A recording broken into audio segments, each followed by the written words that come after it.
All right. So I'm going to start. I'm sure other people will join in because they're asking for it. We're going to roll. All right. So I'm Amanda. Some of you may know me, some of you may not, and that's totally okay. My game plan tonight is there were questions that got submitted. And what I did was I put them all into a PowerPoint. And I'm going to be completely transparent that what I did was I went through, I made sure all the questions were clean, fun, and everything along those lines because you would be shocked by some of the questions that I receive in the group. And then I kind of broke them down into where they would fit, where it would make sense. And my thought process is I'm going to roll through them. I will be honest, other than playing with Zoom and learning how to reuse it again, I did not practice these because I wanted to be open communication and very transparent in how I would talk to any of my clients or my friends.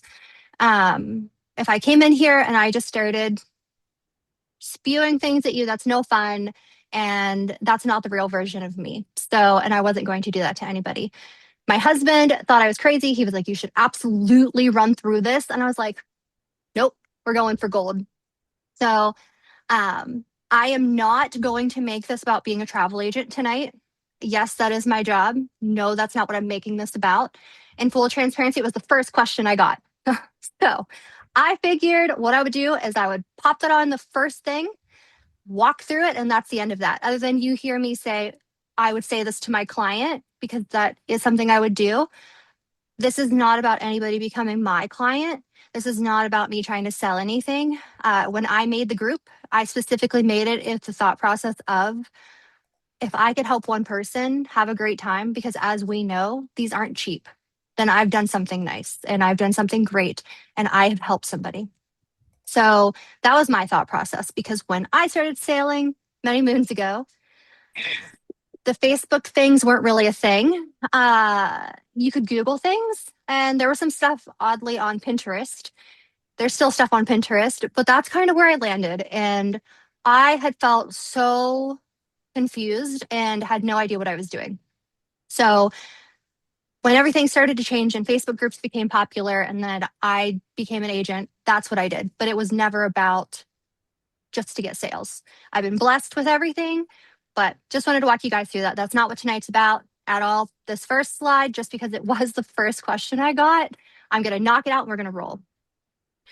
So here is a few things that we're going to talk about tonight. So like I said, first page is going to be the travel agent. So the next one, we're going to talk about Disney Cruise Line 101 and first time cruisers, booking, check-in, embarkation, dining, and actually Paulo got brought up a lot in the question. So specifically Paulo, cruising with kids, onboard life, Wi-Fi, gift cards, ports, islands, ships itineraries, concierge, and things along those lines.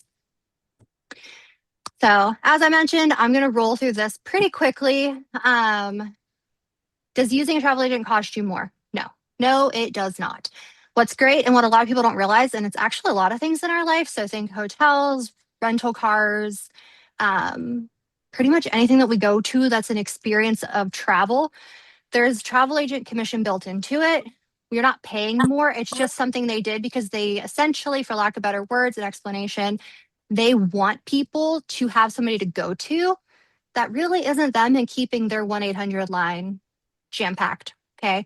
So the way it works when you're an agent, like for me specifically, I work for an agency. My agency gets paid and then I get paid. So my clients aren't paying me. I know there's agents out there that charge a fee for checking pricing and things along those lines. I don't do that, so I can't speak on it.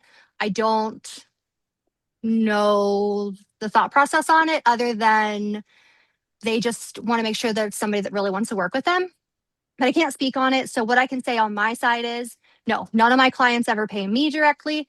It is always the cruise line paying my agency paying me. So again, for the complimentary help, I can only speak on what I do. Every agent's different. Everybody does things differently. What might work for me doesn't work for somebody else. What somebody else might feel is okay, maybe I don't.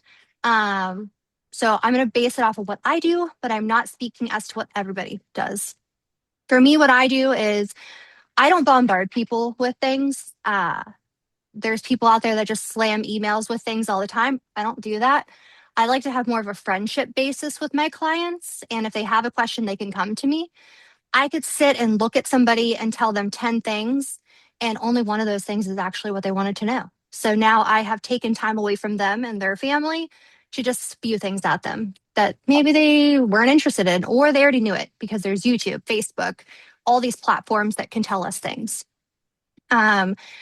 I do my clients on board excursions, on board fun, thing along those lines when they open.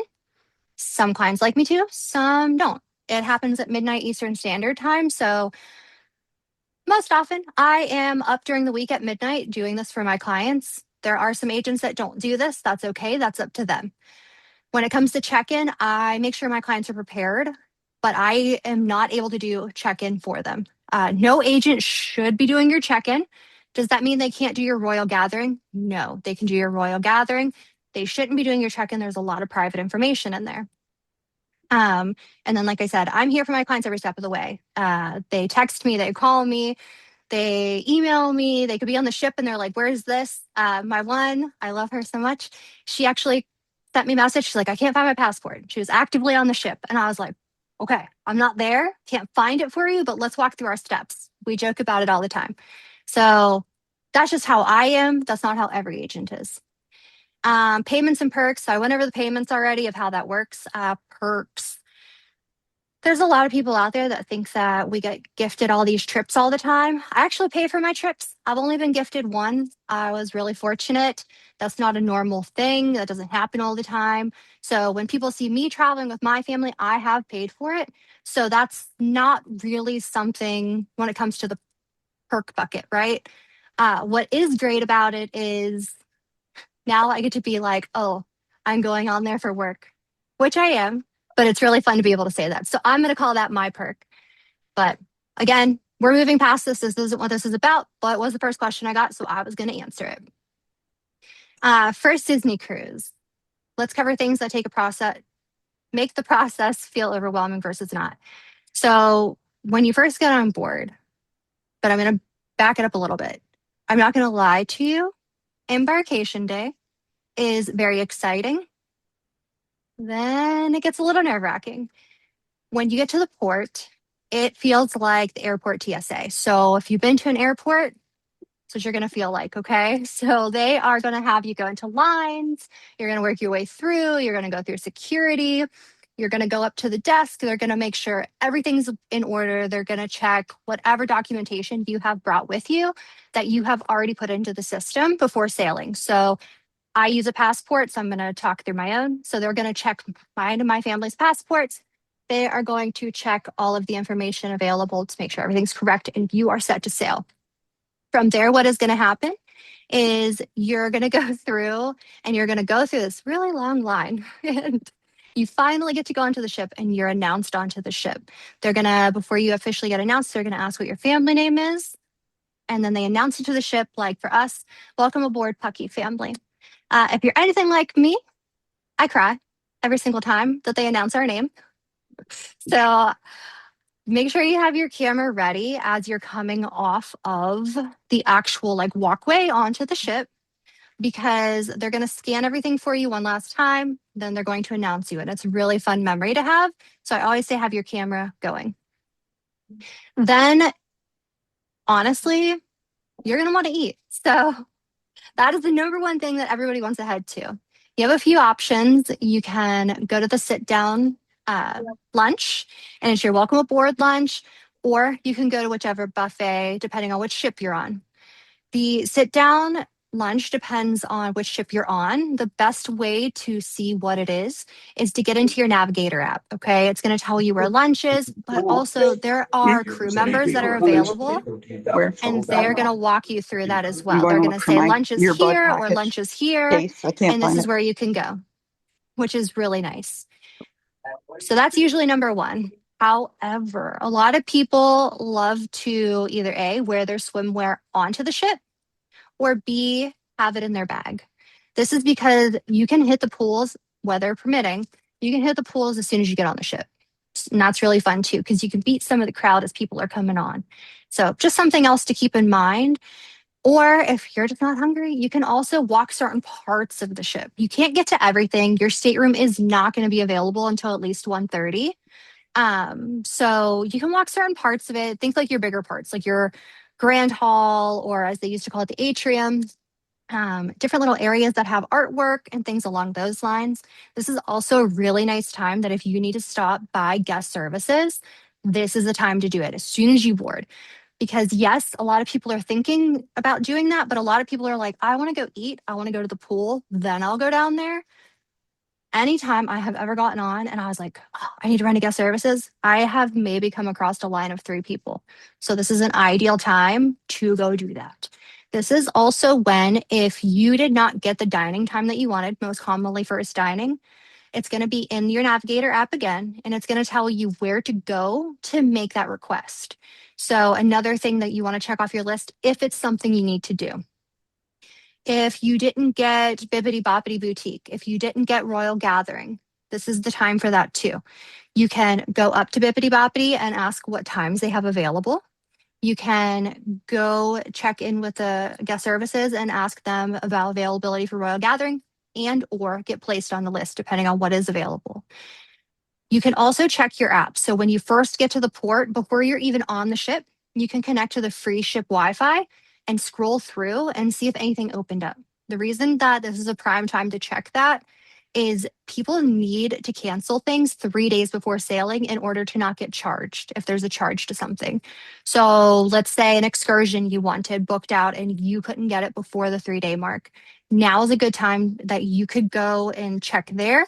You can check with Port Adventures desk as well, because people may have dropped it at that very last minute before midnight on that 3 day mark. So this is prime time to check that out. What's included versus what costs extra. So I have, and I know some of you have probably seen this in the group. This is a lot of what's included. This isn't everything that's included. If I were to sit and list everything included, I would have you guys here for the next 3 days. So a lot is included. Can you get on board and not spend a single dollar? Yes. Yes, you can.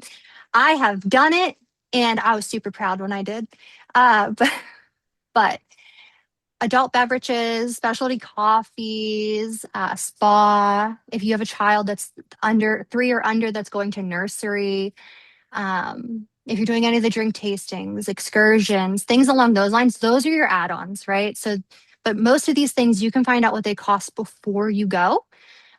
Drinks, I love to say I live in the center of nowhere. And in my opinion, the drinks on board are very comparable to what I would go to my local little dive bar and pay. So a lot of people tend to think, oh, it's Disney Cruise Line. The drinks are going to be so crazy expensive. Are there some? Yes. They usually have like a specialty cup. I actually recently was on the Wish, and I was on the Wish last year as well. And there was a drink that I got, and I actually was like, holy cow. Like, I knew I was going to have that drink again when I sailed. And my stepdad's probably going to watch this and laugh at it because I was like, so I got this drink and it came in a bird cup, and I had it last year. And I know that I spent more than I normally would for a drink on board, but I really wanted this drink. It was really good. I knew going back on board this year, I was having it again. I looked at the menu in the area and I said, did I really pay $100 for this last year? I know myself, I didn't do that.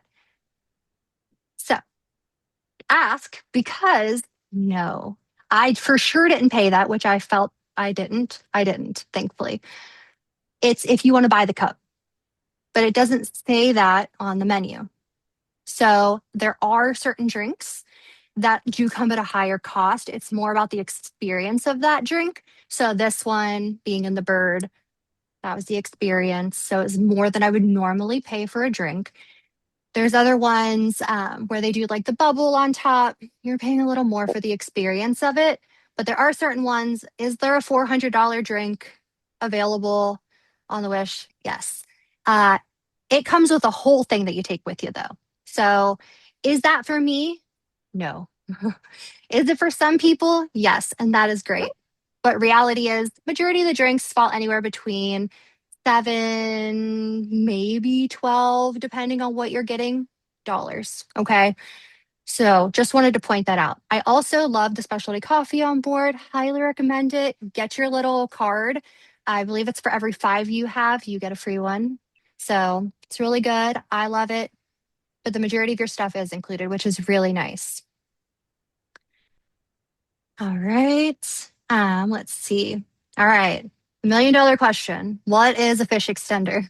This one got submitted a ton, and I'm actually going to make, probably next week, I am going to make an outline of this. So I'm going to walk you guys through it, but I'm going to make an outline. Fish extenders. I love to refer to them as essentially a Secret Santa that's not so secret. Uh, when most of you join your sailing, a lot of us know there are individual sailing groups specifically for your sailing. They are meant for you to get to know the other people on board, join these groups, the fish extender groups. What these are is where you actually sign up knowing that, say, there's a group of 5 staterooms. You're exchanging something with those other 5 staterooms, they're gifting back to you. So if there's 5, including you, you're gifting to 4 other staterooms, and 4 staterooms are gifting to you. These got confused with pixie dusting recently.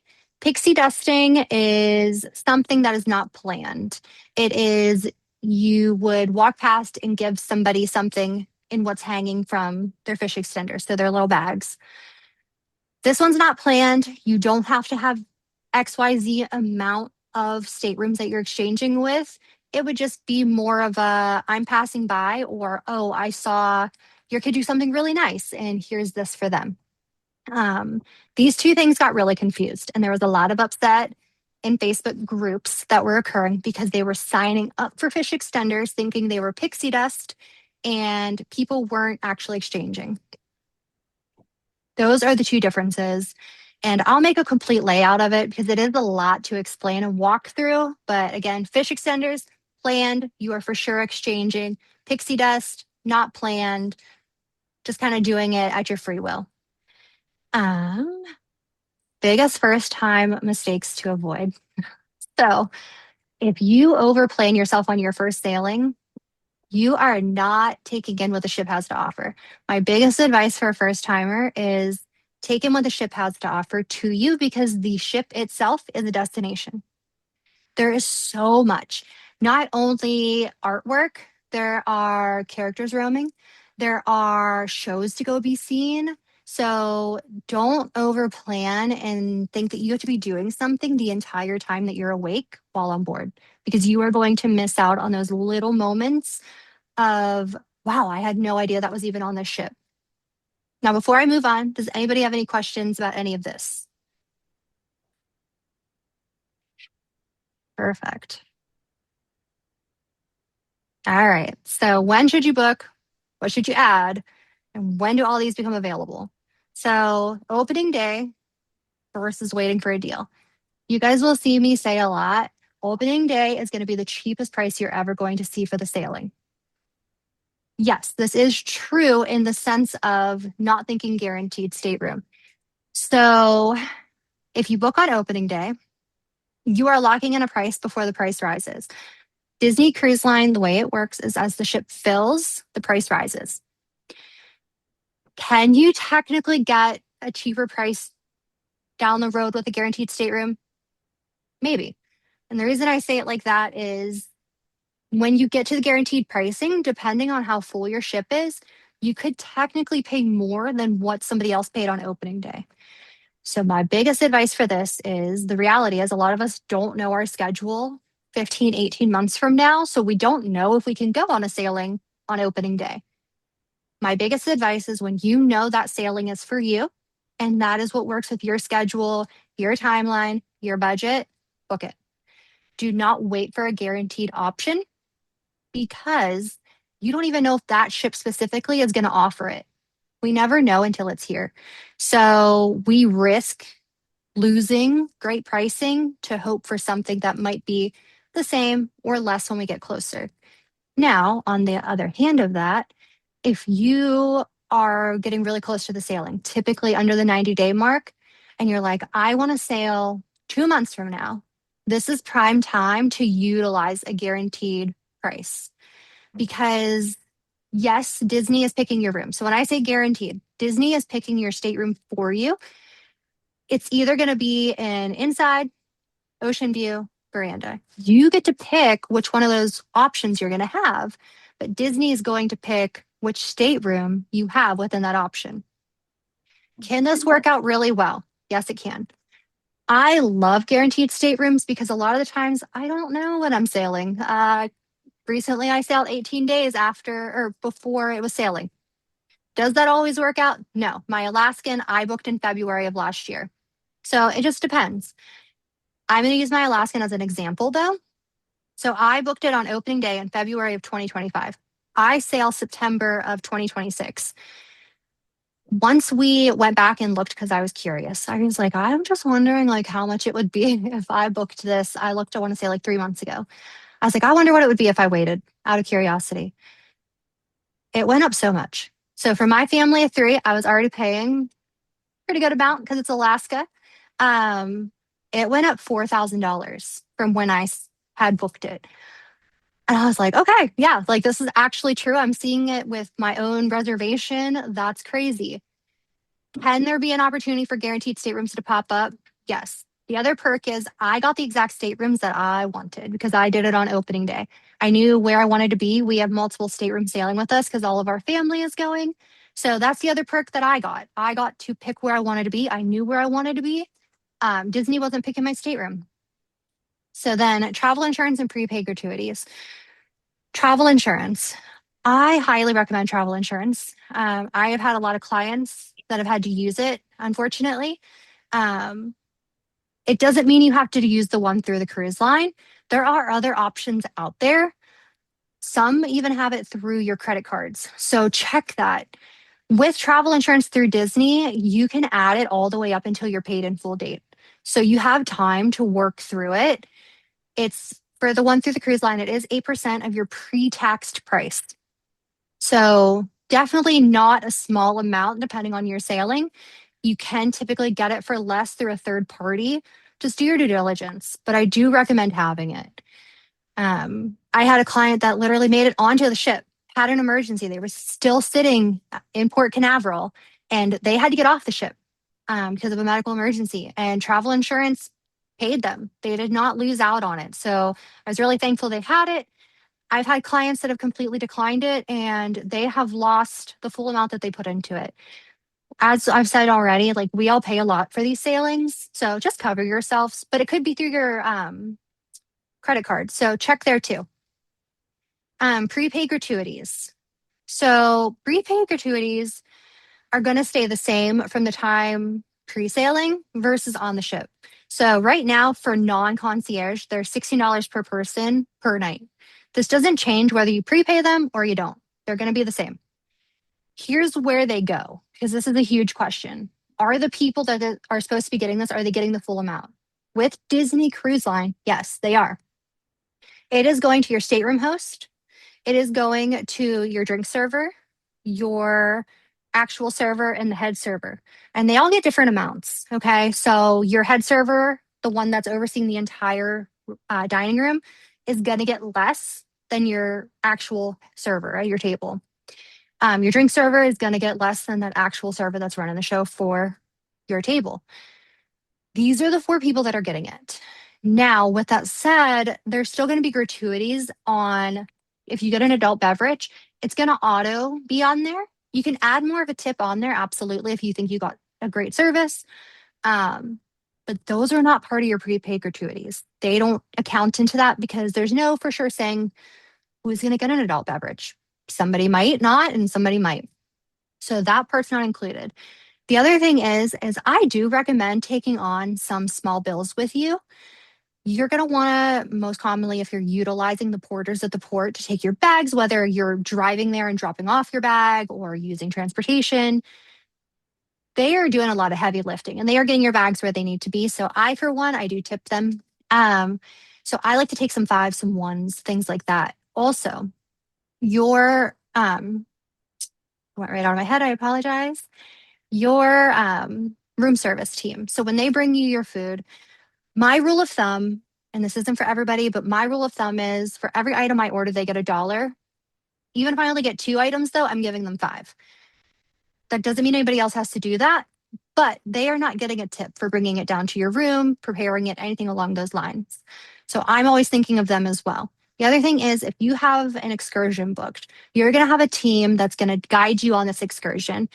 Do you have to tip them? No, you don't. Um, but they do rely on that a lot. So if I've had a great, experience, I'm absolutely tipping them.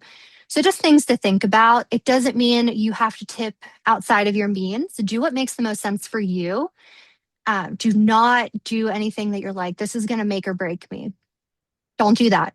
Hey, you're there to have a great time. Don't overthink it.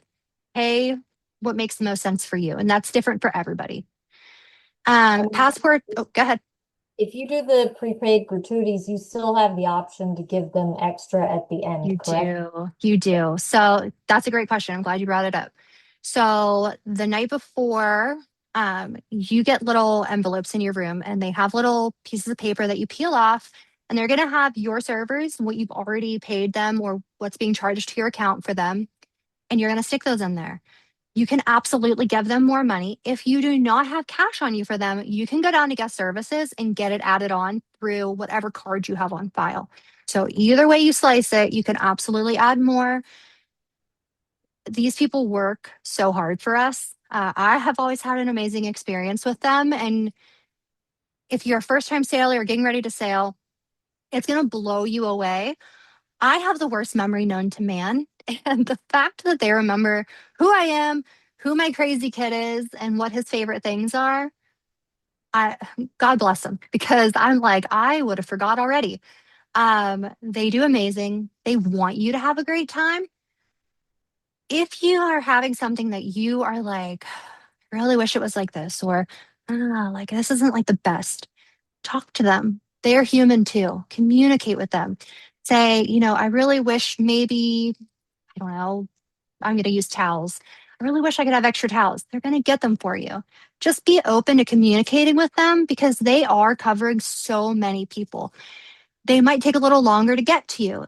If you have to think these people are working all these hours and all these days, and they have sick and down days too. So, like on our sailing in February, we've sailed a lot. Okay. So, our stateroom host, we realized, like, man, this is the latest I've ever had that. Not that it made a difference. We did not care, but we just noticed. And my husband started talking to her out in the hallway. She's like, yeah, like two of the people, they're a little under the weather. They're just not feeling their greatest.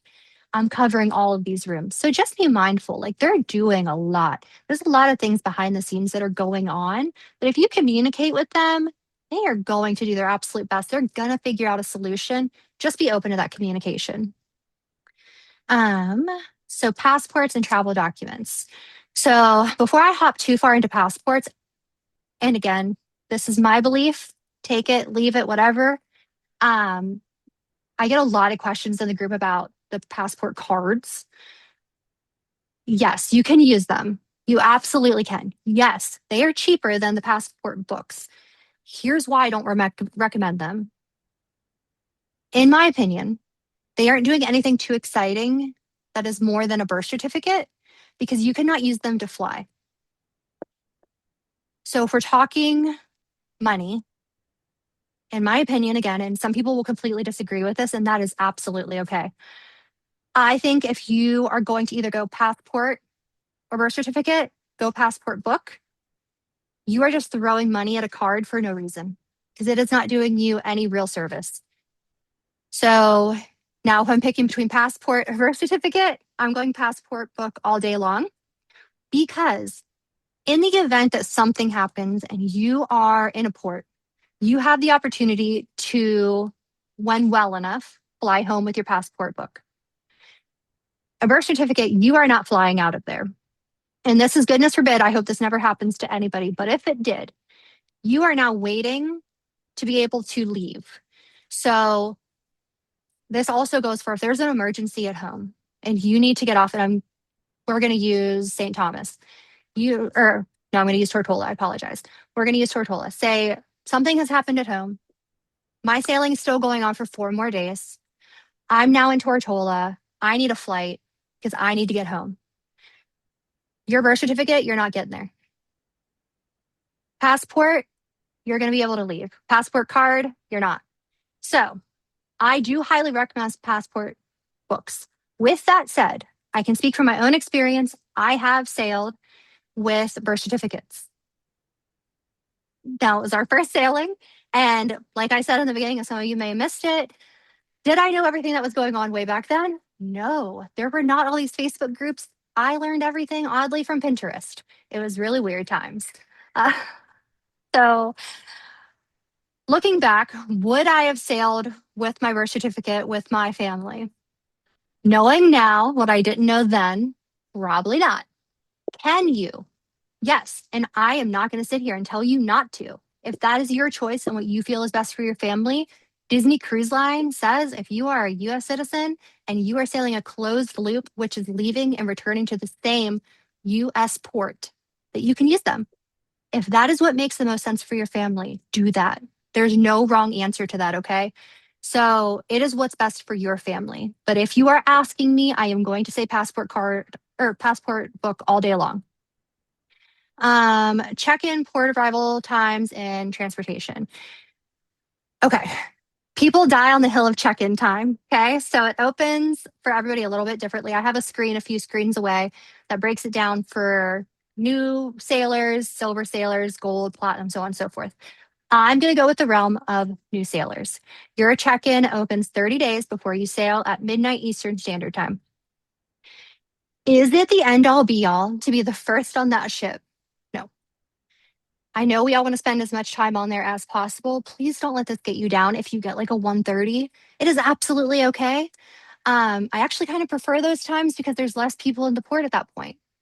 So don't overstress it. Your vacation is not ruined. You're going to have an amazing time once you get on that ship. It is okay. With that said, Disney Cruise Line transportation. Does it get you on the ship technically sooner? Yes. Is it as soon as it used to be 2, 3 years ago? No. That is because it's become more popular. A lot of people realize they get on board sooner, so this has grown. Are you going to be on typically before 1 o'clock? Yes. But again, it used to be times like 11:30. That doesn't really happen anymore. You still get boarding groups, everything along those lines. So you're going to arrive to the port on the Disney Cruise Line bus, and then you got to wait for your group to be called. So it doesn't mean you're going to show up, get through security, get everything done, get on the ship. So just be mindful of that. I love Disney Cruise Line transportation, though. Highly recommend it. It's less on your plate that you have to worry about. And a lot of people don't realize that Port Canaveral is an hour on a good day with no traffic from Orlando. Whereas in Fort Lauderdale, the airport is right there. On a good day, it's 10 minutes. If that, on a very heavy traffic day, an hour. So, which is crazy because you can see your ship and still be an hour away from it. So just be mindful of that too. I do like Disney transportation though. It saves you a lot of hassle. You don't have to worry about your luggage. It's all taken care of. You don't have to worry about rental cars, things along those lines. And for kiddos in car seats, you don't need one because they're charter buses.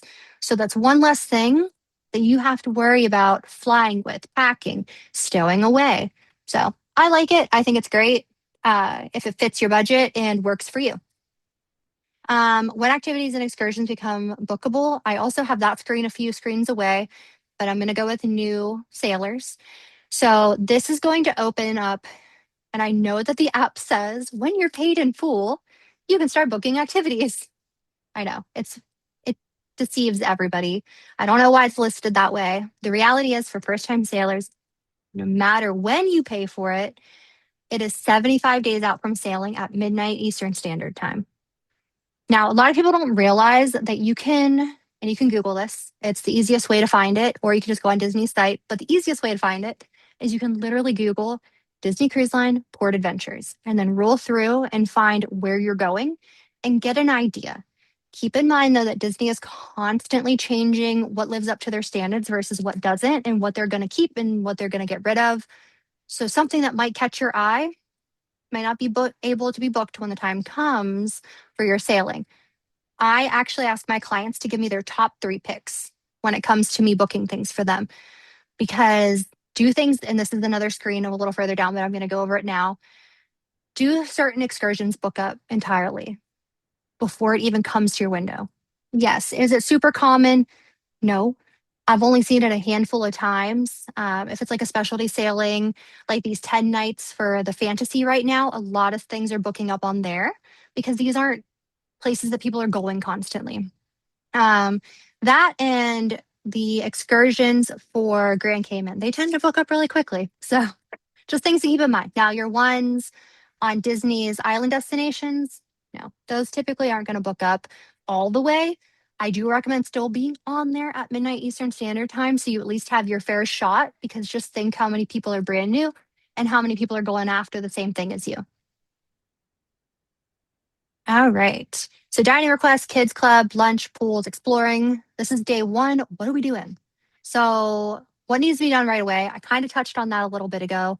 You want to knock out things like if you need to go to guest services, knock that out. If you need to go in and request your dining time to change because you wanted main dining, but you didn't get it before sailing, that's step one. That's where we're headed first. Okay. That's most important for your family because you have little ones. If most important is I didn't get Royal Gathering at day 30, we're headed to guest services. We're getting on the list. I wanted a drink tasting, headed to guest services, get on the list. Otherwise, we're thinking more food or pool time. Okay. So kind of just depends on what's most important to you, where we're headed right away. What can wait? So, what can wait is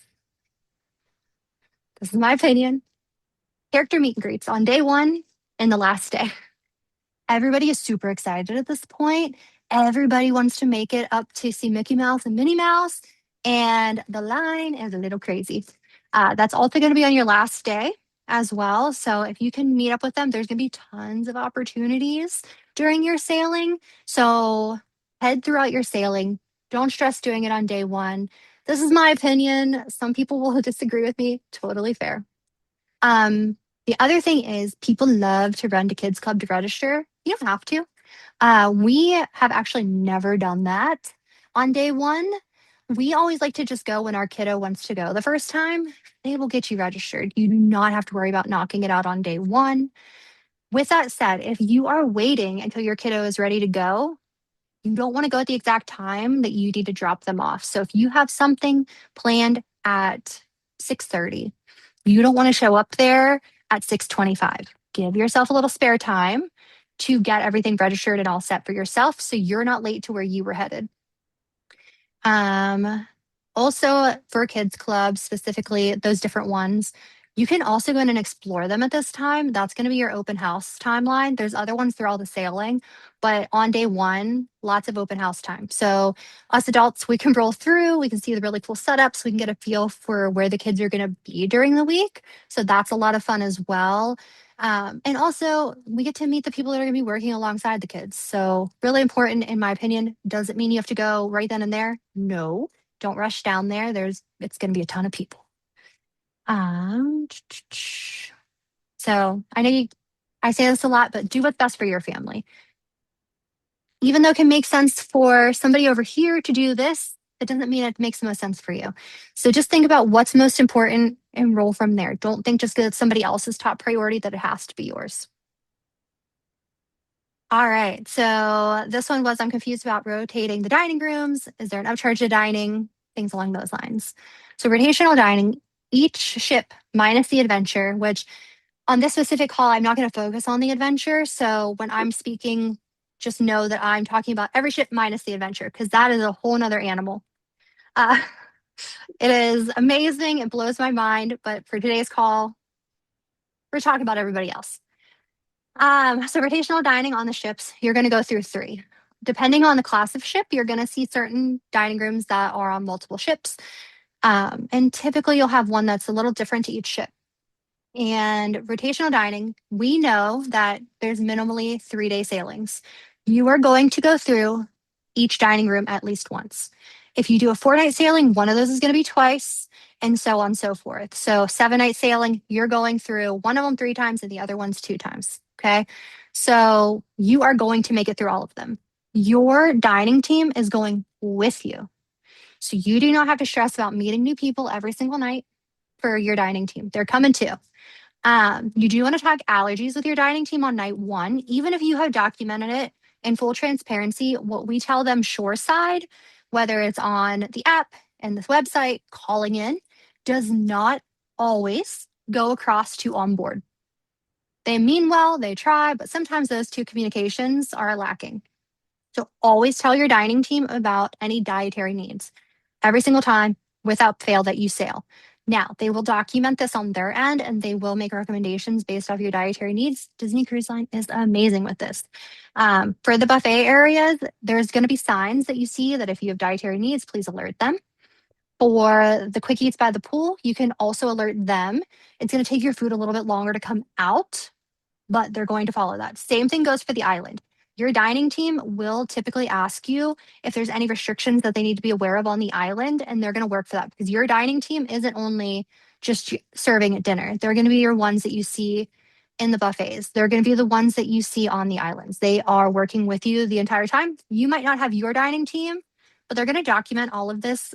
That way, when you go up there and you say, I am, so for me, I'm Amanda Pecky, I'm not allergic to gluten, but if I were, I would say I'm allergic to gluten. And they'll be like, okay, your dining team already let us know. So just things to be mindful of.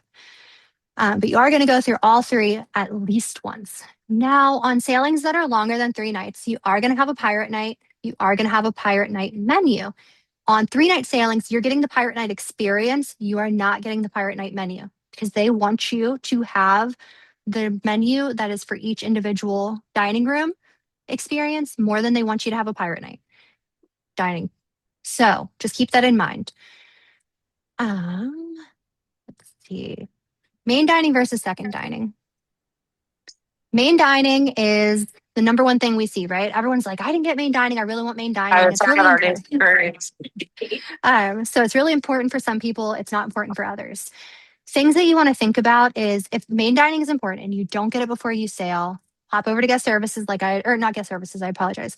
Go to the dining room that's noted to where you can make changes and they'll try to get you into main dining. Second seating dining, I love it. I personally like to not feel rushed, but I understand why people love main dining. We did it once and that was it for us. I just felt like I was running from A to B to Z the entire day and then, okay, I'm ready for dinner. I get it. I understand for little ones why it makes the most sense. I don't think there's anything wrong with that. I think it's great. Something that has come back that left during COVID, which was super exciting, is during second dining, they now come around with a sign and they will gather kids club kiddos and take them up to kids club. So if you tell your dining team, we're going to send them off to kids club when they come through, they're going to get their food out to them fairly quickly, get them fed, get them set, get them going.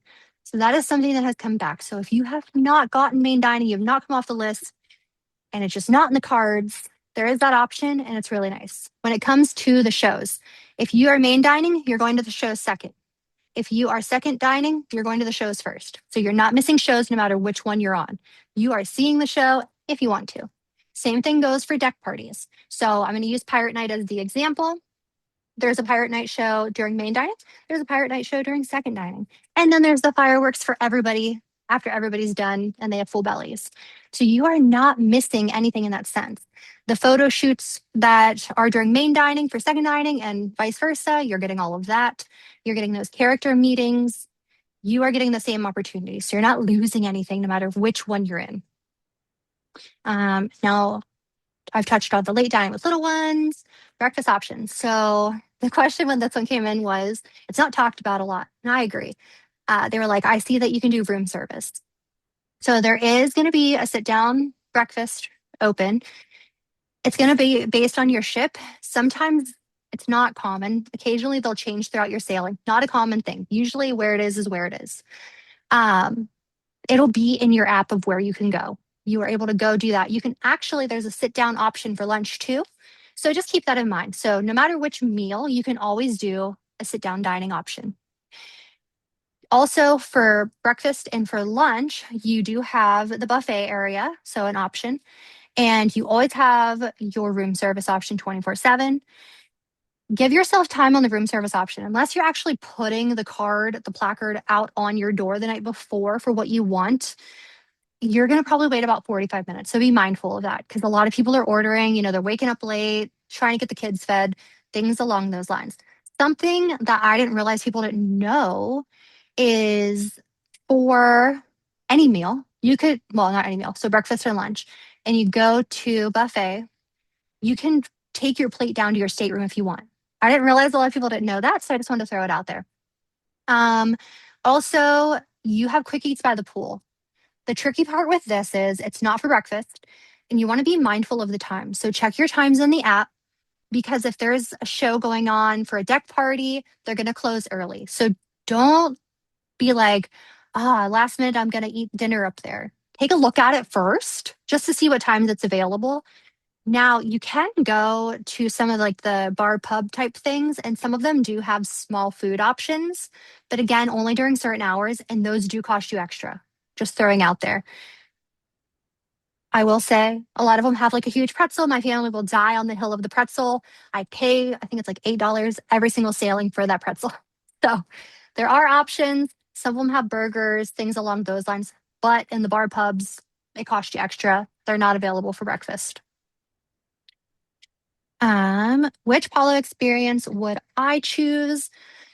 So I have to say, my husband and I are completely different people for this. I am not a breakfast person. Now, Palo brunch is so good. If I were going to be a breakfast person, this is where I would die on this hill. But I'm a dinner person through and through. I like savory type food. So for me, it's dinner. However, the majority of the world out there loves brunch. I say whichever one you lean towards or whatever works into your schedule, go with it. You're not going to be sad. However, Palo Brunch is the first to go on any sailing. So if it's really important to you, again, make sure you're on there at midnight Eastern Standard Time. Go check to be put on the wait list, things along those lines. I'm the odd man out that I'm not a huge breakfast person. So I'm the one that's always looking for dinner, but they're both great. You can't go wrong either direction. What is there for young kids to do besides the kids club? So, of course, I have them all listed out here, but there's a lot to do. Do you have to send your kids to kids club? Not at all. Is it a lot of fun for most kids? Yes. Is it a lot of fun for every kid? No. They're all so different and have different things that they're really into versus not, or they love meeting new people or they don't. And that's okay. Yes, I know in the groups, a lot of people will be like, why would you not send them to kids club? Don't die on that hill. Don't let those people get to you. It is what, again, what is best for your family, what is best for your kiddo, and what makes the most sense for your family, your sailing. You have not done anything wrong if your kid does not go to or does not like kids club. That's okay. There's so much to do though. So unfortunately, we can't see the actual official schedules before we're on board. It becomes live when you connect to the nav or to the free Wi-Fi and you're in the Navigator app. I literally refer to it as the app comes alive. There's a ton of stuff each day. You can heart things and it'll alert you 15 minutes beforehand. And it's my favorite thing because I love to see what's coming. We actually have pictures of my son where he is scrolling and planning out his entire itinerary that has nothing to do with us. Uh, so but things that you can do that isn't kids club. So of course pools, we all know that. Depending on age, splash pads, different things along those lines. On different ships, there's different little water areas. It just depends on which class of ship you're on. There are characters each day, different times. So characters going on all the time. Not only is there movies playing on funnel vision, which is the big TV on the pool deck. We all see it, the funnel right outside of the pool, but there's also movie theaters. So check that out. It's really cool. You can go see them. It's not more to go to the movie theater on board, but if you want popcorn or candy, that's more. But to actually go to the show, it's included. So it's a lot of fun. And I mean, how many times could you go say, I saw the brand new Moana at midnight on my sailing? Not many. So that's a lot of fun. Of course, there's deck parties. Outside of that, a lot of the things that people don't realize are going on. We've all heard of like the adult trivia. We've seen the medals. We've seen things like that. There's family trivia games. So those are going on. There's learning how to draw. There's certain crafts. There's activities. The diaper dash may be one of my favorite things on board. If you see it listed and you are available, do not miss it. It happens to be in the Grand Hall, and it is so funny. It is for kiddo little babies that are not walking yet. So they are crawling, they are excited. Actually, they're probably really stressed. The rest of us are really excited. They're probably like, oh my God, why is everybody clapping? Uh, Sometimes they cry, but it's really cute. It's a lot of fun. So if you're available during that timeline, go see that. Um, so those are some things going on. Of course, in the evenings, sometimes matinee timelines, just depending on the sailing. You have your live shows, entertainment. Sometimes you have magicians, things like that. There is so much going on where actually I get asked a lot, like, is it super jam packed everywhere you go? No. Now, deck parties, yeah. The live shows, usually. Um, Everywhere else, no, because there's like 10 things going on throughout the ship and everybody has their thing that they're into. And that's on a minimum side. So that's on like a port day, there's 10 things. On other days, there's more. They're all spread out because what I might love, your family might not love. They might be on the other side of the ship. So these are prime time to go to these things. Um, the other thing is most of the ships at this stage in the game, they have some kind of like, I'm going to use the dream class. They have midship detective. It's a lot of fun. You get to have these little cards. You're solving these mysteries. You're going through all this stuff. You're going to each deck. You're rolling through. You're seeing pictures come to life. It's a lot of fun, and I highly recommend it. Wish class now has, you do need a Magic Band Plus for it, but they have where you can go and you can do collections and things like that. So highly recommend that. Also, this one does cost extra, but I love it. I love bingo on the ships. It's a lot of fun. It is very high energy. It is not like I am going to my local fire department for their bingo. No, like this is lively. There is music. They are dancing. They are singing. Kids can play, but they cannot win. So if a kiddo that's under 18 wins, you have to claim the prize for them. Okay. So just be mindful of that. Like they can't be going on their own. You do have to go with them to that. But there's so much. There is something for everybody. So if kids club is not for them, that's okay. And I'm sorry, I am very lengthy, wordy, but I'm trying to get through everything. So what actually happens when you leave your kids at kid club? So I'm going to use like actual kids club, not nursery, not tween, not teens. Okay. So kids club, where you are dropping them off and picking them up. So open house, actually, before I do that, so I'm going to backtrack 1 second. So there's two areas. So there is lab and there is club. During open house, there's a misconception that the adults are just wandering around and all these kids are everywhere that have been dropped off, but it's not true. I'm thankful to say that is not true. So you don't get to explore both club and lab at the same time during open house. The kids that have been dropped off during that timeline are in the opposite one that is technically open for open house. Okay. So they are over there. Now, people are going to bring their kids into open house. So you will see kids, it's just not the ones that their parents aren't there. So adults can go explore during open house hours, which is really nice. But, and again, this is my opinion, it doesn't make it right. Everybody has their own opinion. I have never felt unsafe when my kid was the age to go to kids club to have him there. I actually have a story where it was our first sailing and my nephew, he was maybe 7, maybe. We got this text and it said, well, in the Navigator app, we got a message and it said, so and so needs picked up. We're like, okay. So literally sent my husband running down there because I was like, oh my gosh, like what's going on? Something's wrong. He had closed toe shoes on and he dropped a pair of scissors onto his shoe and nothing happened. He was totally fine. Nothing bad happened whatsoever. And they're like, we had to alert you that this happened. And we were like, really? Like, he's fine. He ended up staying. He didn't want picked up. They will tell you anything that goes on. If your child goes to them and says, I want my parent to pick me up, they're going to message you on the Navigator app. That is their way to communicate with you. So just be aware that that's where it's going to come to is your Navigator app. If they get a little cut on their finger, they're going to alert you and tell you what's going on. So you are in the know the entire time. When it comes to drop off, it's pretty simple, right? Like you're taking them, you're dropping them off, nothing too exciting going on at that point.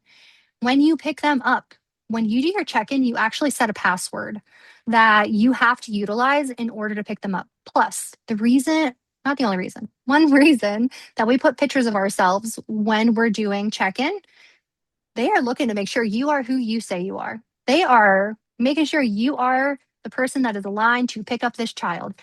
My kid could not go with Joe Schmo no matter what. They had this locked down. And this was a ways ago. He's now 13. So we're a little older, but they would be like, this is your mom, right? Like, so they are very particular. They get to know your children and they know what they like and they know what they don't like. And they know if they're uncomfortable, if they're not uncomfortable, and they're going to alert you. With that said, age groups. Something that came from COVID was the 3 and 4 year olds got grouped together. They are on more of like a guided timeline. Like they are working with the cast members that are in there. They are walking through with them. They're doing guided activities, things along those lines. Now, the kiddos that are a little older than that, I'm going to use because, for lack of a better word, it's kind of like free roaming a little. They're able to go between club and lab, and they can kind of go at their own pace. If they want to do this that's going on, they can go over there. If they just want to go play this game that's going on this side, they can go do that. Whereas, again, those 3 and 4 year olds, they're being guided through. So, again, I have never felt unsafe with my child in there. Do I understand why some people would? Yeah, I do. I can totally get their side of it. I see their point of view. Nobody's right and nobody's wrong on this topic. If you feel comfortable, that is fantastic. If you don't, that's okay. Um, so that's my opinion on that. But again, there's no right or wrong answer. When can you book special experiences and when should you? So Bibbidi Boppity, the night it opens. So again, I'm going to use our first time sailors. This is going to be on 75 days before you sail at midnight Eastern Standard Time. If you want Bibbidi Boppity, you should absolutely be on there at midnight Eastern Standard Time, getting your time. It is going to book up. Best time for a makeover. Everybody's kiddos are different. If I looked at my niece when she was younger and I said, we are doing this at 9 a.m. on a sea day, that child would have looked at me with crazy eyes like I had 3 heads because that girl loves to swim. There was not a single chance it was happening. So her prime time would have been right before dinner. Now, if your kiddos aren't into swimming or anything like that, it could be first thing in the morning. This is another one of those what works best for your family because what works best for mine might not work for yours. So just think of your timeline. Are they swimmers? Are they super active? Might not want to go first thing in the morning. Are they kind of calm? Just want to meet the characters? Definitely, you can knock it out in the morning. Royal Court tea. This is a really hard one to secure. I will not lie to you. One of the first things to go through the levels of Castaway Club is Royal Court tea. It is very limited. It only happens a certain amount of times on board. It is a highly sought after event. With that said, if you do not get it, yes, you can stop by and get put on the wait list. Is it likely for people to cancel on board and you get off that wait list? No, I'm sorry. It's not. People are usually holding on to that with the death grip. Um, is it the end all be all if you don't get to go? No. Do not stress it if you don't get to go. Yes, it is a great experience. I think anybody that does it would definitely say it was great. However, from my experience with my clients, when they have done it, they say this was a one and done. Not because it was bad. It is very expensive. And from what I have gathered from them, they don't feel they got what they thought they would in the sense of dollar amount versus experience. So please, and I'm only saying this because I don't want you to feel like it is end all be all. You have messed up the entire sailing because you didn't get it. It's okay. I promise. Princess experiences. We all see Royal Gathering, right? We see it talked about all the time. Is it awesome to be in a line and go through each princess in like a 30-minute window? Yes. Very nice to do. If you don't get it, do not be upset to the point of this has ruined everything. You are going to have the opportunity for you or your kiddos to go meet them throughout the sailing. You can meet every single princess that's going to be in that lineup at different times. So it is okay. Is it awesome? Yes. It makes life a lot easier. It is not end all be all. You will still have opportunities. That is not the only opportunity, which I think there became like a misconception that this was the only time the princesses were out. It's not. It's okay. Birthdays and little extras on board. You can ask for a pin. I know that was part of the question that came through is can you get a pin? Yes. I highly recommend getting a birthday shirt, because not only will the crew acknowledge that it's a birthday, the entire ship is going to look at this child and wish them a happy birthday when they see them. They're going to be treated like royalty, get them the birthday shirt. You're going to be thankful you did, or a sash. Sashes are great too. But people notice birthdays for kids. The other part of this question was, should you order the cake from the pre-purchase option? Can you? Yes. We don't. We sale for my son's birthday every year. We have actually never done the cake. The reason is they get a special dessert at dinner. And I just didn't think that we were getting what we were looking for when it came to the cake. I'm not saying they're not good. I've heard they're great. But you can also go to the sweet shop on board and get them to pick which option they want, because there is a ton of options. And usually the younger the kids, they love to have these super colorful, fun options. So I would not recommend getting the cake through the pre-purchasing option unless it is for sure what you guys want. You can just wait for dinner, get the dessert there that's going to be given to them for their birthday. You can go to the sweet shop on board and get something there. Just my opinion. Again, there's no right or wrong. That's my opinion. This is that screen I was telling you guys about. I will post this in the group as well. I know I have before, but I'll post it again so you have time to look at it. So you have your, silver, gold, platinum, pearl.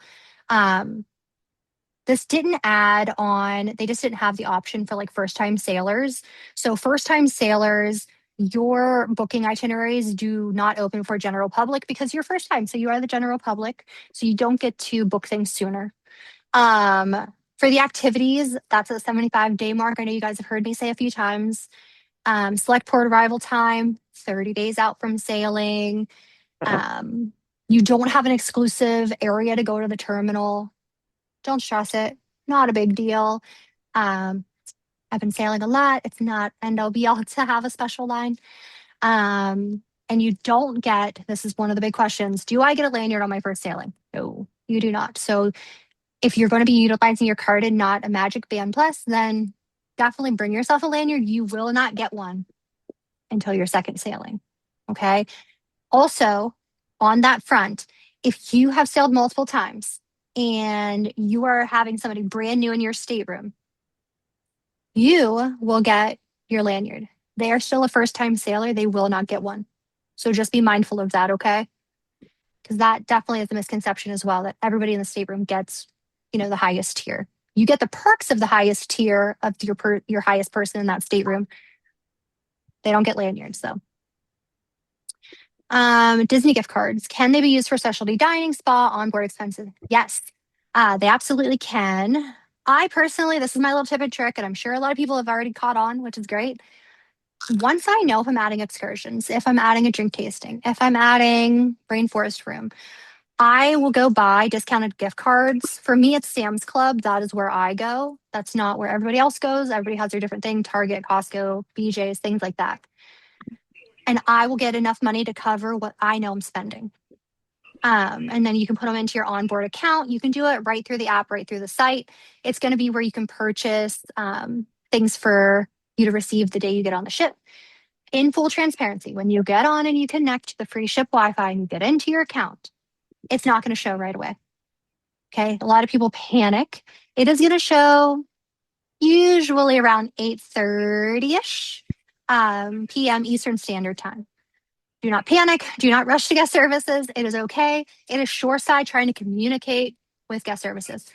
In that same sense, keep track of your confirmation numbers of when you have put onboard credit onto your account. I recently, it was April, we sailed, and actually one of mine that I had applied was not showing. I waited actually until the next day before I ever went and double checked. They couldn't find it, and my saving grace was I kept track of that. When you have this done, you are going to want to go into your email that you sent the receipt to, and it is going to be like your onboard amenity. If you look up word amenity, you are going to find where that is in your reservation number or confirmation number. I apologize. Your confirmation number for that onboard credit. Please keep track of that. Has it happened any other sailing for me? No, it hasn't, but I did experience it. Just something to keep in mind. So that way you have it, it's available, it shows up. And if it doesn't, you have a backup plan. So that's what I do. I use girl math and I feel like I didn't spend anything because I already prepaid it. It makes me feel really good. but but you can use them. You can also use physical gift cards when you go to the on board stores, but you do have to punch in the number. A little tedious. They're pretty long, so just be mindful of that. However, you can also pop by guest services, give them the gift card, and they can charge however much you want on there as well if you charge it all to your onboard account. So if you charge something for $20 and then later on something for 40, and you're like, all right, I want to go pay my balance tonight, you can pop by guest services, pay for that with a gift card, no worries. Any onboard credit is going to be utilized before your card on file. You are going to run through anything you already have prepaid on there before it touches your card on file.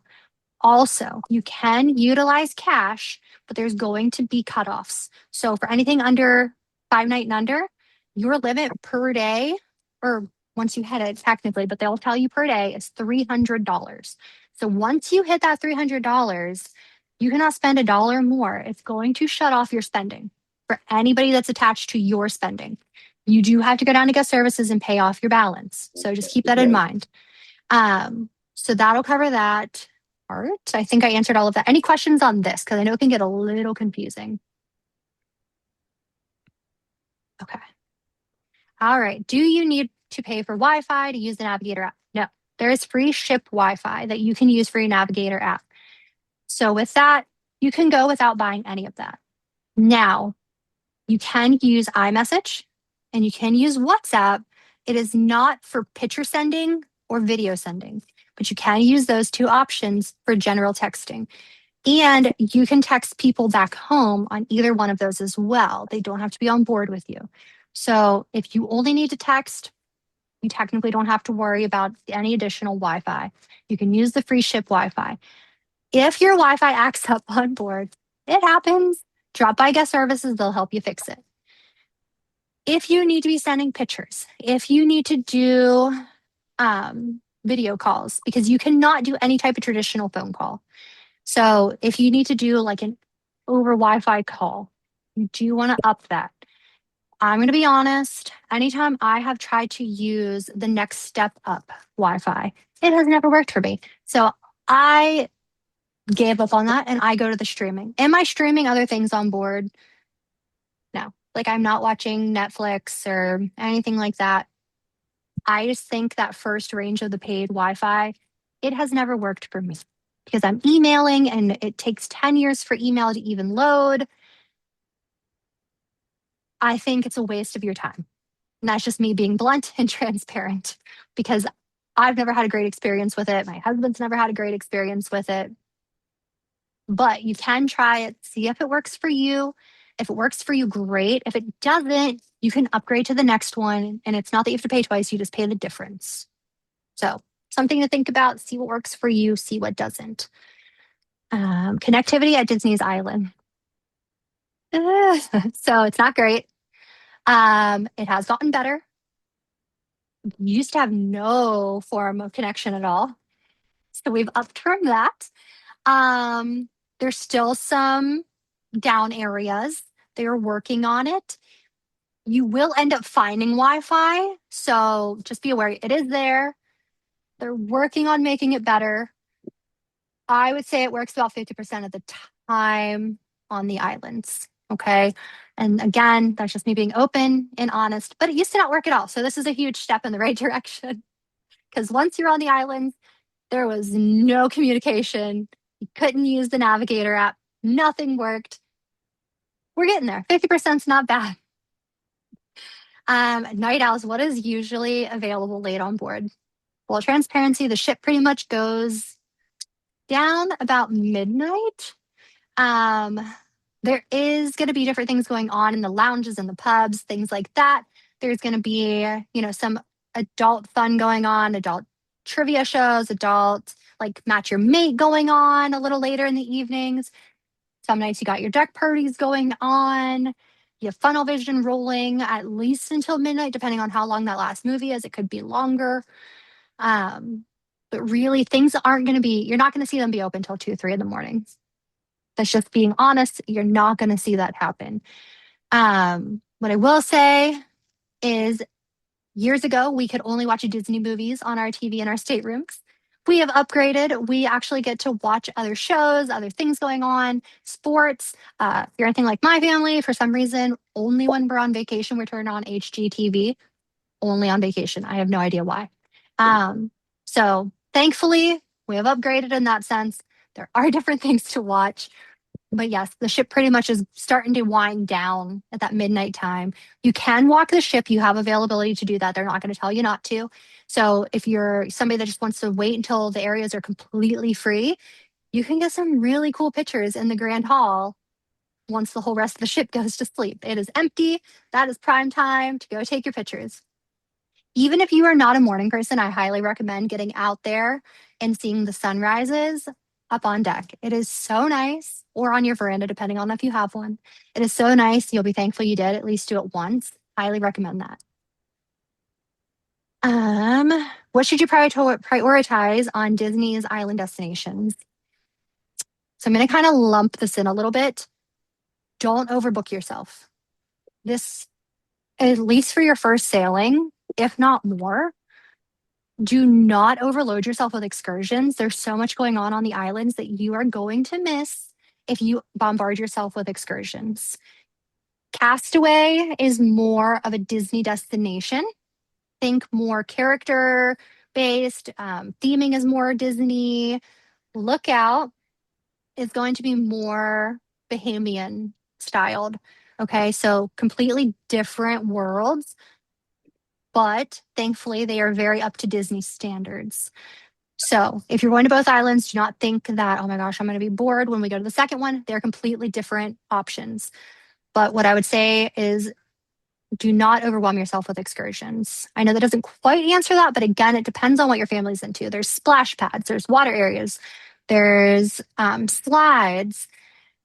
There's so much to do. One thing I do recommend for Castaway, though, is if you get off the ship fairly early, and I'm not going to say go rush for an umbrella because it's not that. If your family is able, do the walking paths because you'll see characters doing different things. We've seen Donald building sandcastles. We have seen the chipmunks. They've been out there with volleyballs. It's really cute. It's a lot of fun. If your family's not able to do that, you will still see them while you're on the tram. But if your family is able to do that little bit of a walk, I highly recommend it.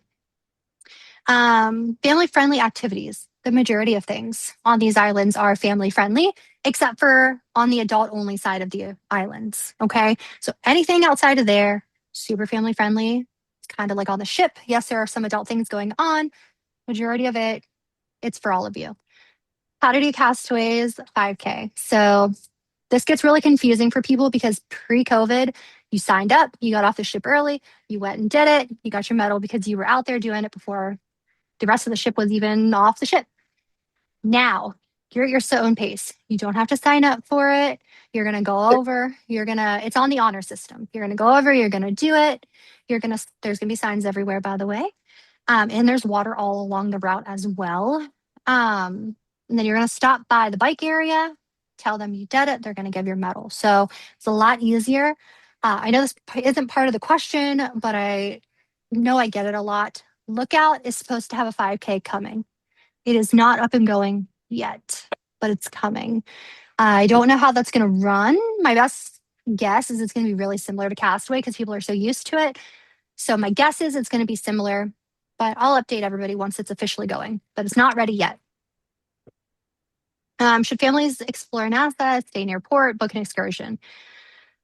When you get off the ship, you're going to walk down the pier, you're going to go out of the cruise area, and you're going to enter very much so merchant area. Okay. People are trying to sell you things. They're trying to get you to come into their shops. There's going to be food. There's going to be ice cream. There's going to be a lot going on. But this is the port area. Okay. There is stuff outside of the port area, of course, but this is going to be mostly buying things, looking at things, and eating and drinking and things like that. Um, I personally, we have gotten off there. Do we get off every sailing? No. We like to utilize the ship for that. With that said, this became very popular to stay on the ship. And people used to be like, it's like empty on port day. There's all these people getting off. It's not really like that anymore. You probably still have anywhere from 60 to 75% of the ship that is now staying on. Does that mean like absolutely get off? No. Keep that in mind because I know that rumor still kind of floats around because that's how it used to be. Everybody would get off. Disney excursion versus independent. I will never look at somebody and recommend an independent excursion. This is because it's not because I think they're bad. It's not because I think you're not getting an experience.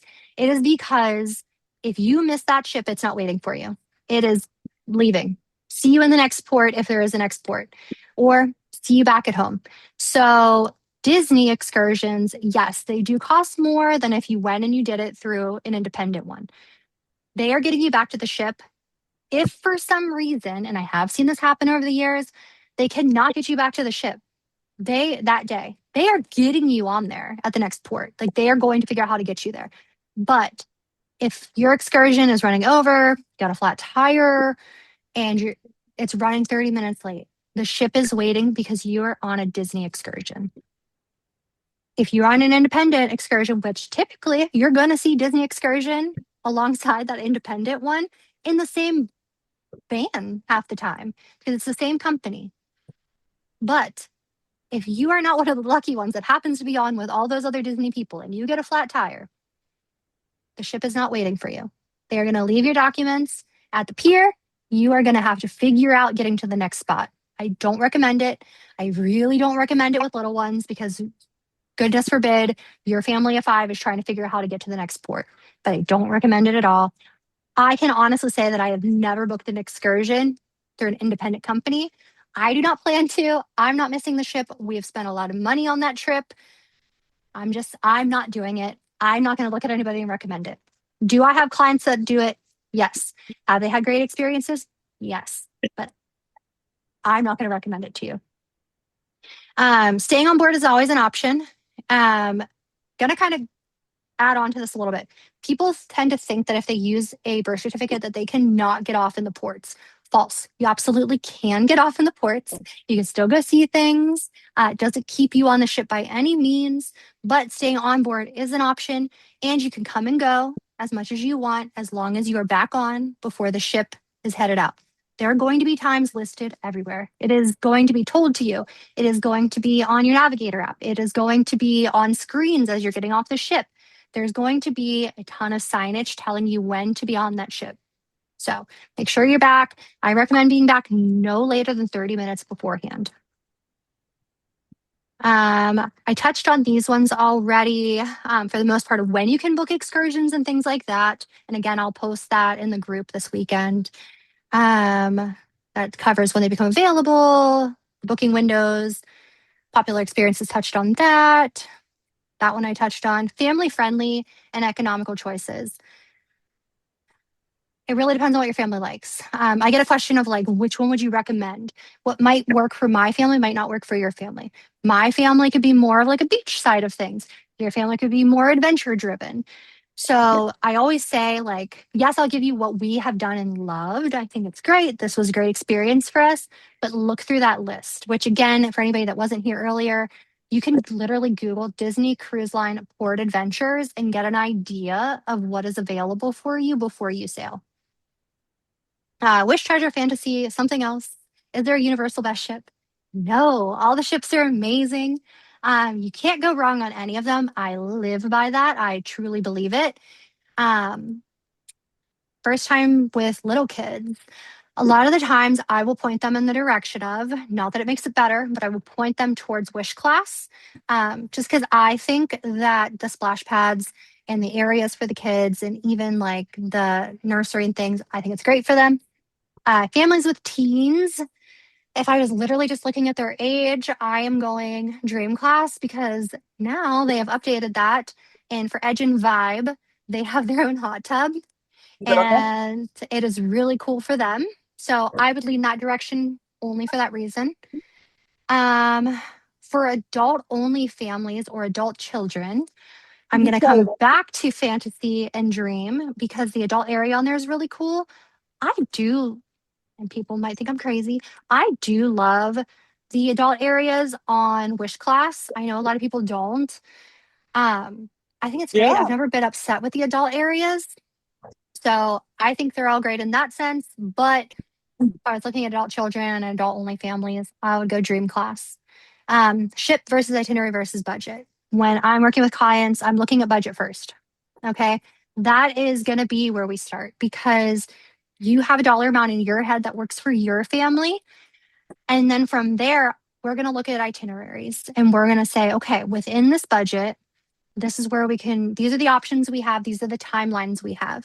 And then we're going to work to ship. It is very rare that I start with a ship unless somebody comes to me and says, I have watched all these videos. I have to be on this specific ship. That is the only time I'm starting there. So if you're independently looking, trying to figure out what ship to be on, don't start with your ship, start with your budget, and then work your way from there. Uh, all the ships are amazing. You will not be bummed out by them. They all have their different personality, as I like to call it, and something different going on. And that's, I just went over like what I would consider when helping a family. Now, if I have somebody that comes to me and says, I am a Cinderella fan through and through, my 4-year-old is obsessed, I'm going to point them towards Wish. So if you have a huge princess person, the Wish ship is a princess ship at sea, like through and through. But again, don't start with the ship, start with budget. That way you are not pricing yourself out of your own vacation. This is Disney Cruise Line, goes way beyond the US. So it does do European sailings. We're on different timelines though. So they do not sail all year round. They do not sail from traditional US ports and go there and come back. They do transatlantic sailings, to get there. It is typically 13, 14-day sailings. And to come home, it's another 13, 14-day sailing. But you're not going to see a regular occurrence, every few weeks where the ship is leaving here, going there, coming back. Okay, that's going to happen twice a year for that. Alaska, you tend to see those in summer. That's when you're going to have those happen. The latest ones are going to be into September, like how I'm sailing this year in September. International home ports. Right now we have Singapore as the home port, Japan and future expansion. We have more ships coming, which is really exciting.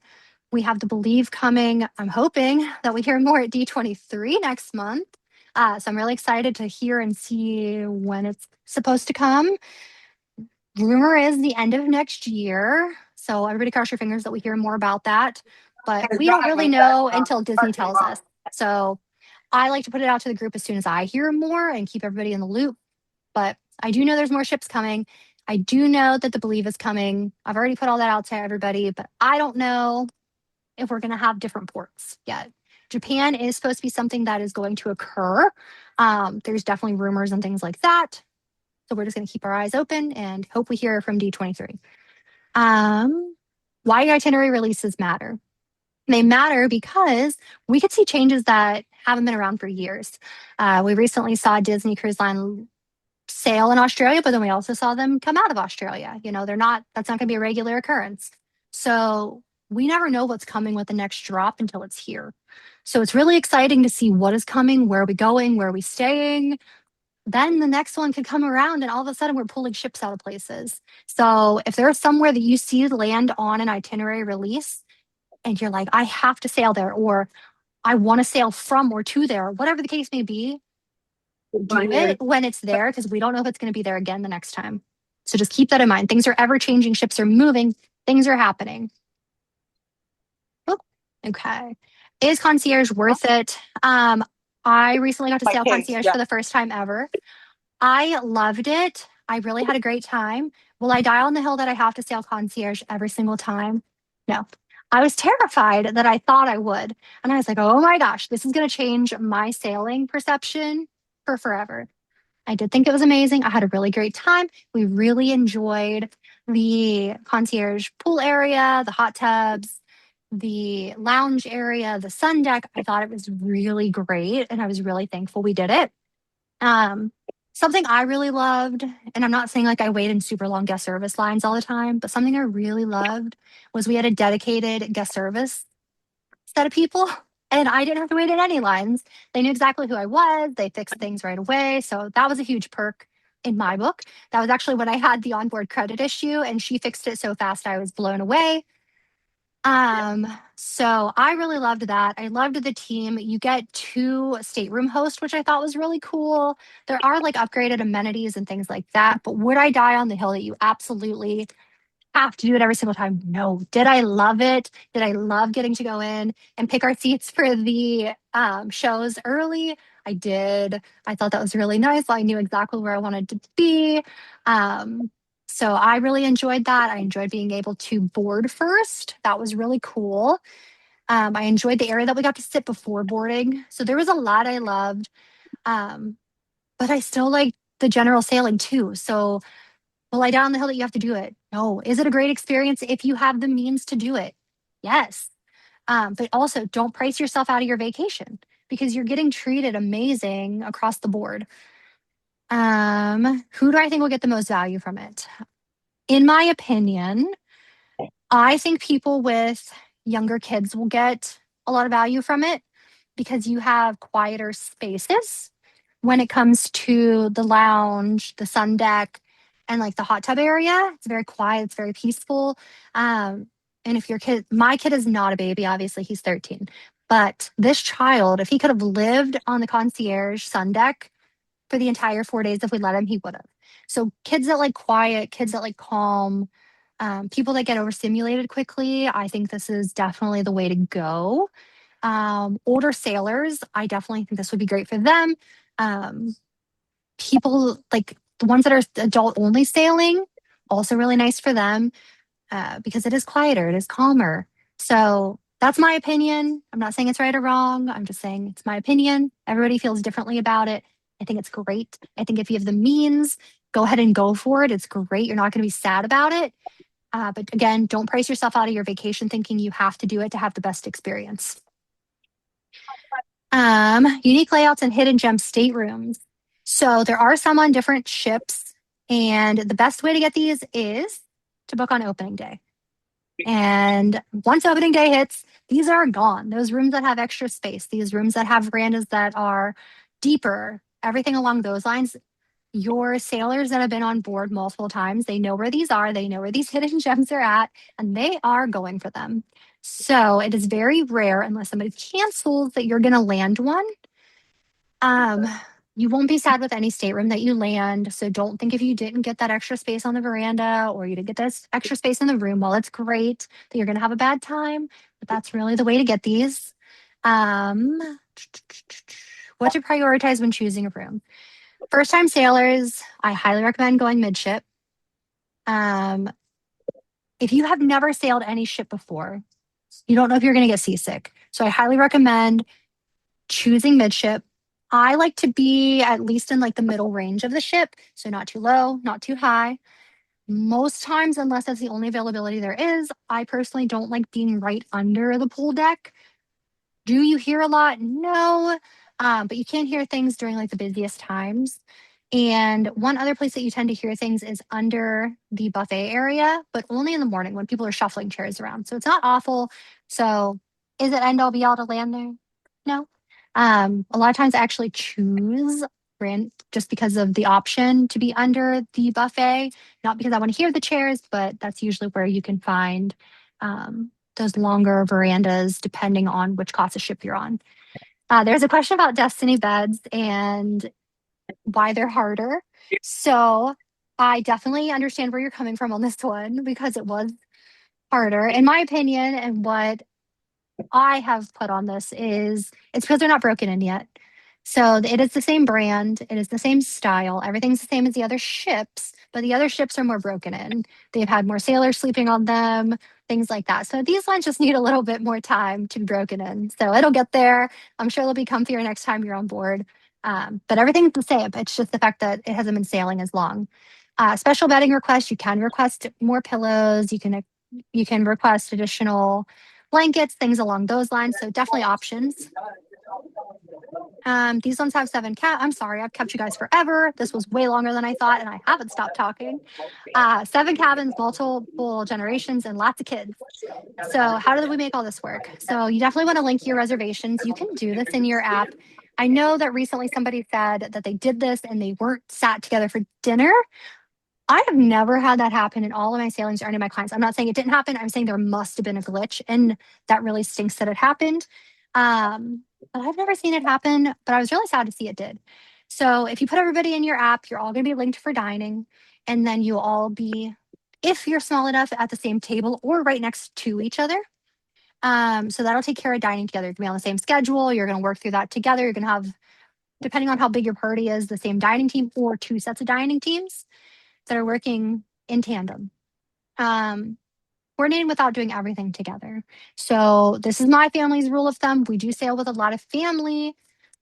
Our big rule is everybody has to be at dinner. That is our rule. I don't know how anybody else feels about it, but we usually have different age groups going with us. So everybody's going their own direction. They're doing their own thing. They have their own things that they love. So everybody just kind of does their thing throughout the day. Now, do we sometimes end up on the same excursions? Yeah, sometimes we do. Like for our Alaskan, we have 4 staterooms going, we have different generations going, and we all ended up on the train. We're all going on the train. So that's exciting. But it was a matter of what do you guys want to do? So don't overthink it. Don't feel like everybody has to do the same thing the entire time. That's really unrealistic expectations. Keep in mind, in a friendly manner, this is everybody else's vacation too. And what their 2-year-old might like, your 7-year-old might not. And that's okay. You can make up a few little meeting points throughout the day, meet us at this character, something like that. Or we're going to go see this movie together. Don't think that you have to over plan to have a great time with all 7 cabins. You will have a great time. You'll all have time together. But remember that everybody loves different things. Group photos and packages. So I'm the bearer of bad news. So each stateroom would need to have their own picture package. With that said, so I'm going to use my family. So if my husband and I are in the same stateroom, and for some reason my son is listed with my mom and stepdad, um, any picture that my son is in with them would be covered. If I pay for the package and it's us 3 in our room, and then my example is going to be Alaska when all the other staterooms are going. If they are in the same picture that either I'm in, my husband's in, or my son is in, their picture is going to fall under my package. If it's a picture of my mother-in-law and father-in-law by themselves, they would have to have their own package to get that photo. It's not going to show up in mine because they are not in my cabin. They are not going to be part of my picture package. With that said,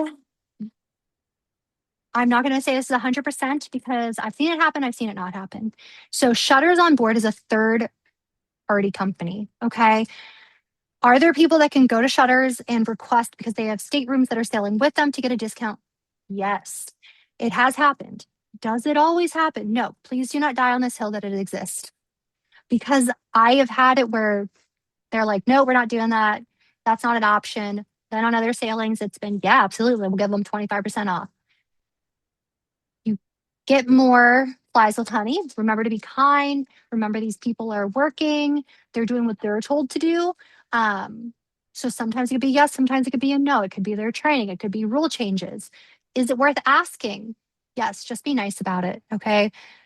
It's just not guaranteed. Now, if you add it to your plans before you sail, it is going to be discounted some. You do not pay for it until you're actually on board. So just keep that in mind. What's nice is they've now extended it. You used to have to have paid for it before you get off the ship, or your pictures are gone forever. Now we have some leadway. You can actually get them if you go back and you're like, I love these, I want them. You can purchase them afterwards. So just things to keep in mind. But again, that discount that's talked about all the time in the groups, it is not a set in stone thing. So just if you're going to leave today with something, remember that. Remember to be kind. Yes, it's worth asking. Is it guaranteed? No. Getting everyone on the same picture can definitely be tricky. They figure out ways to make it happen. We have had big groups where we're all in pictures. It's doable. Do you have to do one of those picture portrait options? No, you don't. You can get pictures with characters without that. So it's possible. just have them take like maybe 10. So at least you get one where everybody's smiling because everyone's always looking here, there, everywhere. Um, this one is accessibility and special needs. I'm going to be honest. I got a lot of questions about it. I am working behind the scenes to pair up with somebody that specializes in this because I am not going to do you a disservice and try to tell you things that I am not 100% in or I don't specialize in. That is not my truest version of myself, and I'm not going to let you down with it. I am working on this. I'm hoping that we'll have that Zoom in August or September. I will keep everybody in the loop about that. So we're going to come back to this. With that said, Disney is great with accessibility. I know that from experience with a family member that has sailed and had accessibility concerns. So it is great. It does work. They are wonderful about it. But I want somebody that's going to come on here and answer every single one of your questions with full certainty because they specialize. Um, Traveling with children who have additional needs. Again, Disney's really great about this. We hear about this all the time that Disney does a great job with it. But again, I want to make sure we have somebody on here that's answering all of these. So just wanted to give you clarity on that. We are coming back to this in either August or September, but I want to make sure you're getting true answers that matter.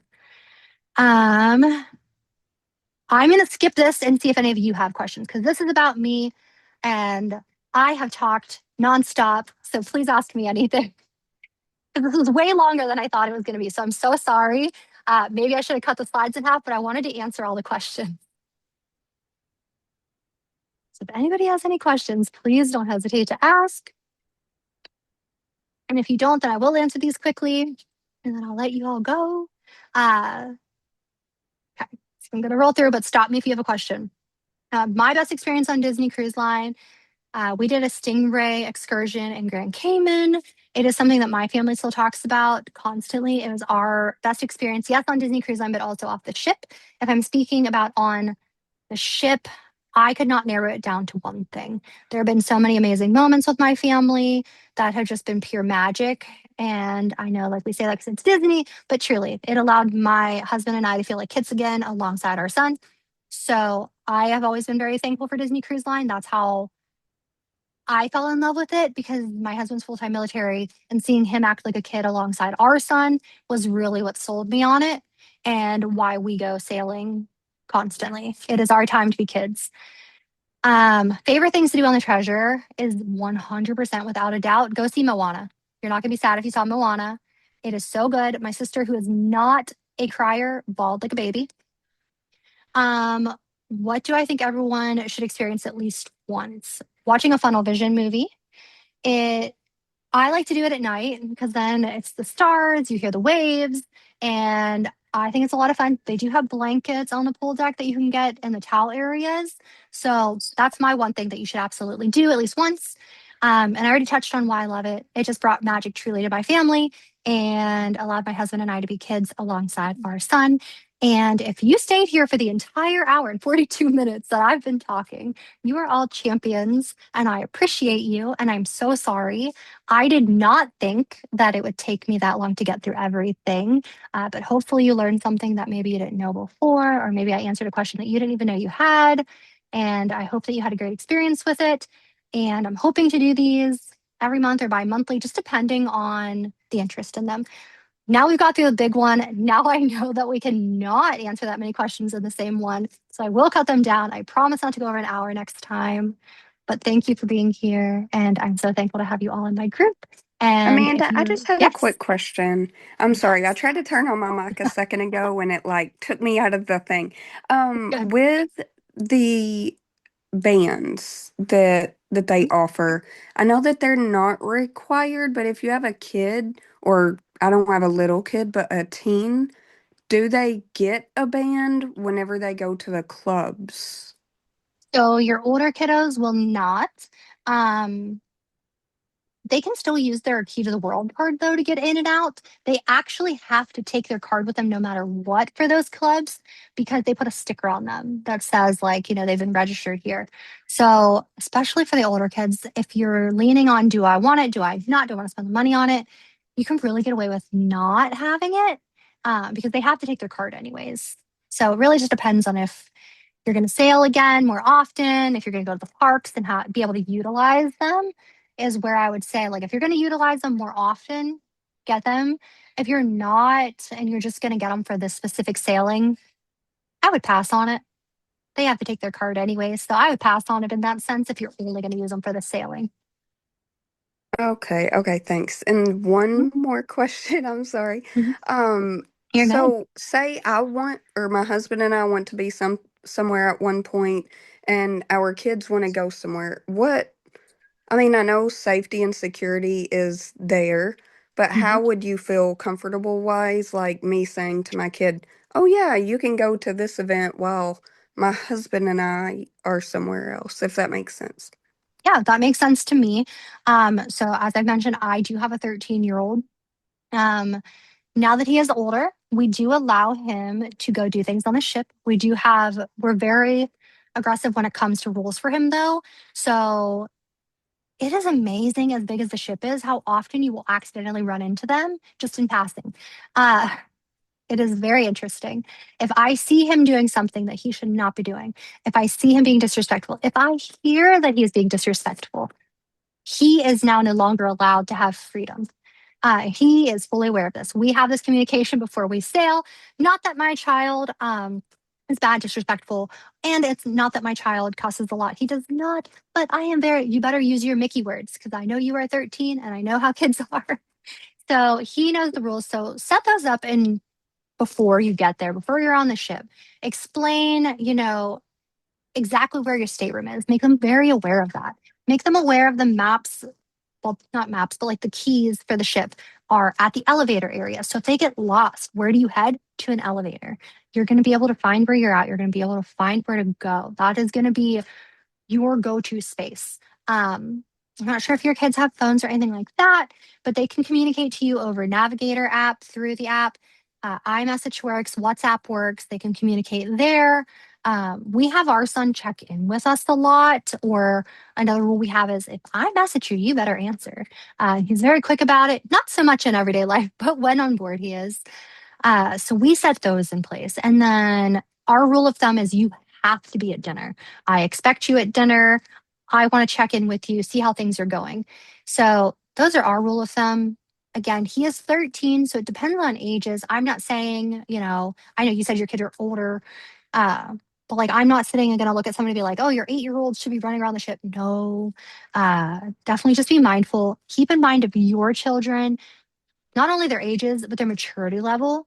How are they? Do they seem like a more mature child that would work for? Are they, we're getting there?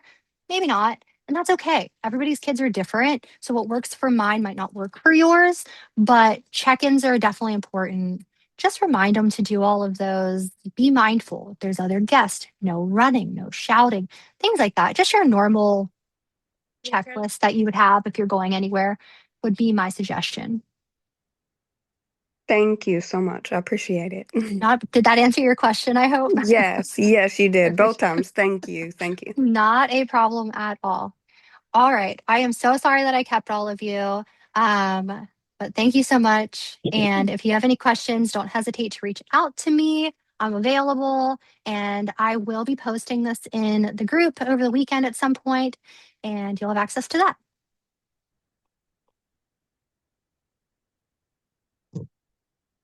Thank you very much. You were awesome and a wealth of Thank information. Oh, thank you. I Yes, appreciate thank it. you.